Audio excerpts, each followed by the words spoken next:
Nandire si Luka sa ginawang pag-appear sa kanya ni Dillon Brooks. Napa-2 small gesture ang bench ng Lakers dahil sa ginawang move ni Luka Doncic talsik ang player ng Phoenix Suns. Ginawa lang asintahan ni Luka si Dillon Brooks. Hype na hype ang superstar ng LA. Niyabangan ni Dillon Brooks ang Lake Show matapos ang mainit na shooting sa second quarter. Los Angeles Lakers laban sa Phoenix Suns, nagbabalik lineup na si LBJ matapos ma-miss last game. Well, first quarter, Luka Doncic with the first basket of the game, floating jump shot para sa superstar ng LA. First basket ng Suns ay mula sa corner 3-point shot ni Gillespie. Pasok ang baseline jumper ni Devin Booker, another one-hander by Luka Doncic. Nakuha na ng Lakers ang lead mula sa mid-range jumper ni DeAndre Ayton. Nahuli lang ng konti si LeBron para abutin ng layup ni Dillon Brooks. First basket ni Austin Reeves sa isang corner 3-point shot.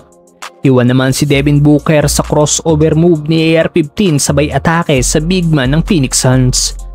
Ginawa namang asintahan ni Luka ng kanyang turnaround J si Dillon Brooks. First basket ni LeBron James sa isang spin move floating jump shot.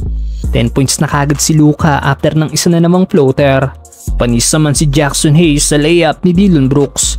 Another turnaround jumper by Luka Doncic, tabla na ang laban sa 21 points after ng putback dunk ni Ryan Dunn. Napatalo na si Luka Doncic after ng back-to-back 3-point shot ng superstar ng LA. Talsik naman si Gillespie sa ginawang pag-atake ni Luka, 20 points na kagad si Luka Doncic. Tuwang-tuwa ang bench ng Lakers na napa-2 small gesture pa. Nagtapos pa rin ang first quarter, tabla ang laban sa skora 31. Second quarter at si LeBron naman ang gumawa ng baseline turnaround jumper, abanti na ng 5 points ang LA mula sa 3-point shot ni Austin Reeves. Double digit in points na rin si Austin Reeves. Nice pass by LBJ, corner 3-point shot by Dalton Knecht. Palit sa Phoenix Suns ang lead matapos ang 7-0 run ng visiting team. Ilang Suns player na ang kumuyog kay Luka Doncic and 1 basket para sa superstar ng LA.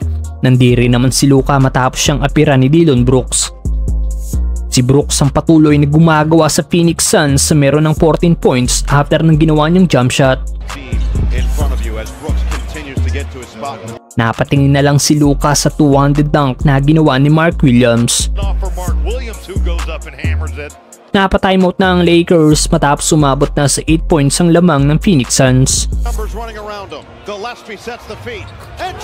Walang naging sagot ang Lake Show sa run na ginawa ng Suns sa pangunguna ni Dillon Brooks na nangaasar na, kaya nagtapos ang first half, 14 points na ang lamang ng Phoenix Suns.